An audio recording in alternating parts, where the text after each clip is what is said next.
Okay, so maliwanag na. At eto na yung sitwasyon. Dumadami na sila, bumibilis na maglakad.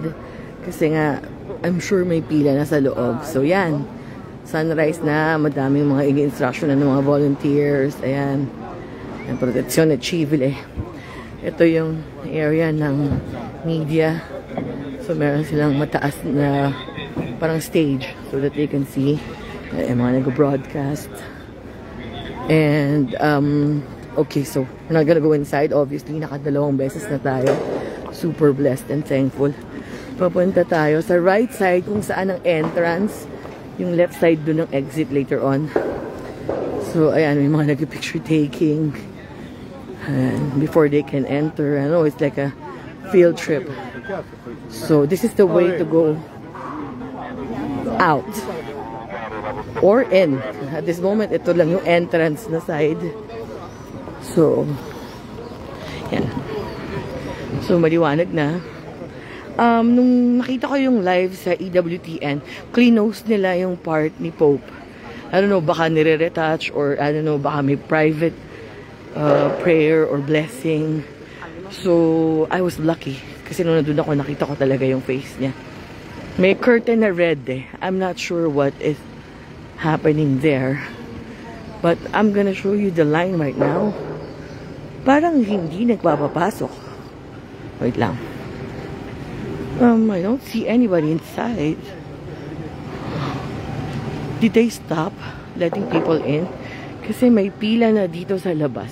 Probably because yun nga, sinarahan yung altar side kung nasan nakalay si Pope. So ito, may pila na. Let's see. So ayan, nag-set up sila ng kiosk for yung mga police or for civil protection. Yung sabi ko sa iyo, may karabiniere, polizia, vigil del fuoco, kung ano-ano. Madami na. But I don't see lines. Ancora. Let's see. So, may mga naka-yellow, may naka-blue, may naka-brown, may naka-red. These are all people from the government of Italia. So, you mean wala pa ring line? You can just enter still? Let's see. Pero X-ray machines are working. And sa mga likod ng pillars na to are the X-ray machines. So, let us see. Oh, they stopped their line. Ayan, they're all here. Walang pinapapasok. At ito yung mga lines. So, I am going out because you cannot enter anymore when you go out. Oh, okay.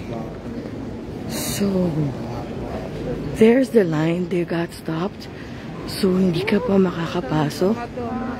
Probably there was a 1-hour break from 6 to 7. That's why they're all here. Oh my God, how lucky can I be? So, they stopped the line right here. So, walang nakakapasok.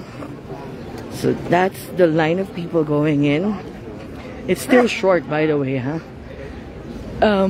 If they let you in, it's probably gonna take them 5 minutes to get inside after the X-ray machine. So that's it. But from here, the line seems to end. Yung mga estudyante, nakaupo na sila sa floor. Oh, the line continues after the traffic light. Yes. So let's see. Oh my God, sarado pa yung simbahan. So we will see if we can go to the mass. Si può entrare alla chiesa per la messa? Ha detto di là. Posso chiedere dopo quando è triverso? Sì, che lo so che c'è la messa alle 6:30. So ayan yung continuation ng line.